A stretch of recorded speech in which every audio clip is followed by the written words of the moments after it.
Check out my figs, guys. They are a-growing. Look at those figgies. Cannot wait to eat some of them figgies, guys. These are really close to the ground, though. Can't wait for those bad boys to grow.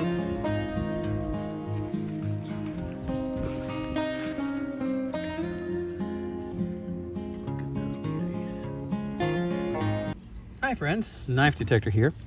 And I wanted to show you this cute little Victorinox Florist knife I came out with. I ended up buying this on eBay for about $8, I think. And if you can see here, this is an advertising knife. It says right there, LD Trading. And it's got a little symbol right there and some smaller print right there. I can't read right now with my naked eye. And it has a phone number in the back. I have no idea if that company is still working. I have a feeling this knife might be from the late 80s, early 90s. Can't really prove it. This is a single blade knife, and but if you can tell by the brass pins that it has here, real pretty brass pins that would probably polish right up, but I like the patina on those brass pins, so I'm gonna leave them as is. They might get polished if they're in my pocket. Tell you what, this is a great church knife because it's very unobtrusive. You know, this is not going to arouse any attention, and it's as basic as it can get.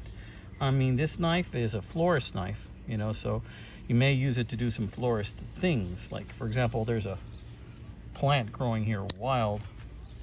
I'm gonna cut a piece of it off. Yeah, just growing here wild next to me. I can't imagine what a florist might use it for, but I would think maybe budding or trimming, or maybe trimming the dead parts of a plant, you know, trimming them off.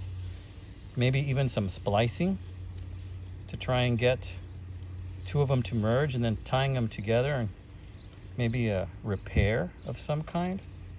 I can see where this would be a very useful tool for a florist to have, you know. I can totally understand that. And one of the things about this blade is that it only has an edge on one side. So it only has an edge on this side, does not have an edge on this one right here. It's got a little choil. It's just a real joy of a knife to have. Have I been using it for florist purposes? No, not even at all. This is the first time I use it for this. This, for me, has been relegated to pretty much anything that I need at the time. Generally, you know, I may use it to open mail, little things like that, but that's about it. You know, nothing else really. I'm just doing this kind of like to pass the time and to show you how it might be used by somebody that actually knows what they are doing, and that would not be me in regards to florist cuts or anything like that. But you know what I mean. Maybe a little splicing here and there. Yeah. This kind of makes me think of that scene in Mr. Miyagi Karate Kid Part 3 when that bad guy, I forgot his name, he tore the bonsai tree and ripped it in half.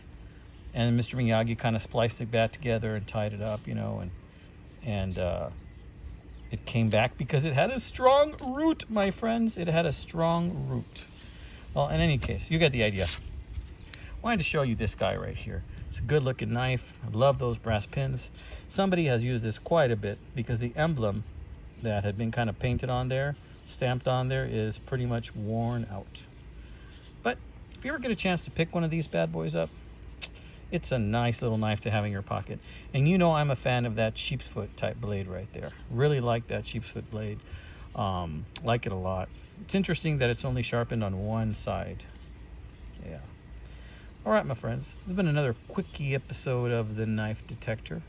I hope you guys are having a fantastic Friday, and I wish you the best weekend that's upcoming, that has already arrived. All right, my friends, you take care, amigos. I got more videos coming up. I really enjoyed that last tag that RJ tagged me in. Thanks a lot, RJ. That was a really cool tag. I kind of threw that video together super quick. Hope you guys are doing well. God bless you, my friends.